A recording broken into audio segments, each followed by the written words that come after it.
La journée de la 16e promotion du numerus clausus s'est tenue aujourd'hui au Centre international de conférence de Bamako. Une cérémonie organisée pour marquer la fin du cycle universitaire à la faculté de médecine et d'odontostomatologie de Bamako. Aujourd'hui, ce n'est pas seulement la fin du cycle que nous célébrons, mais aussi le début d'un chapitre. Permettez-moi, à travers ce discours, de revenir brièvement sur notre parcours, de partager quelques souvenirs et de tourner ensemble une page avec fierté et confiance. Dimanche 4 février 2018, jour de mon anniversaire, je venais d'être majeur, je venais d'avoir mes 18 ans. Je venais de mettre pied au point G pour l'année universitaire qui devrait commencer le lundi 5 février 2018. Il fallait se battre, il fallait être courageux, il fallait donner le meilleur de soi-même pour se faire une place dans ce fameux quota du numerus clausus. Derrière ce numerus clausus se cache la peur, le stress. Derrière ce numerus clausus se cache un étudiant qui se pose la question: comment se faire une place dans ce quota de 4000 sur 300 étudiants? La 16e promotion inclut tous ces étudiants qui se sont battus corps et âme pour ne pas passer à travers le tamis, car il fallait être courageux, compétitif, endurant, résistant, constant et conscient. Soyez fiers de vous, chers camarades, recevez mes félicitations.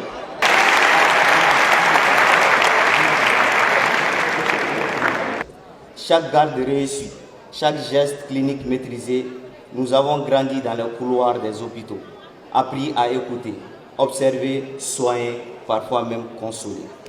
Mais au-delà de ces connaissances médicales, nous avons partagé des moments humains forts, des rêves, des doutes, des crises, des sourires, des débats sans fin, des soutiens inespérés et surtout une solidarité unique, celle qui lie à jamais ceux qui ont cheminé ensemble dans ce noble parcours.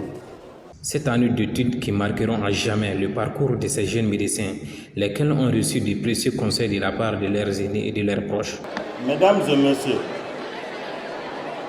vous allez contribuer à l'amélioration de l'offre de soins de qualité sur l'ensemble du territoire, mais vous allez aussi, à travers la population, discuter et avoir les conseils et beaucoup de choses vont vous être confiées.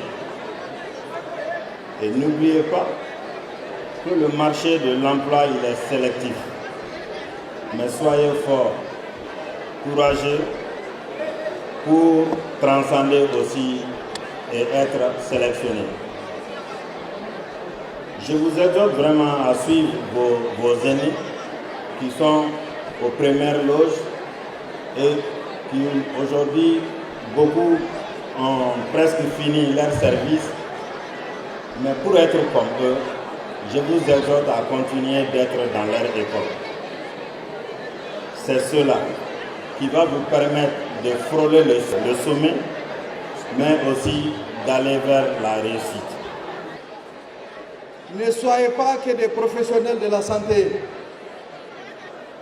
Soyez aussi des citoyens de votre pays, capables de s'adapter aux défis du temps, notamment en termes d'emploi et de création. Ils sont nombreux dans ce monde, des diplômés en médecine qui ont fait leur carrière sans jamais pénétrer dans un hôpital ou dans une clinique. Vous avez été formé à l'école de médecine, vous n'êtes pas destinés à n'être que des médecins, vous êtes des hommes, adaptez-vous aux défis auxquels nous sommes confrontés dans notre pays.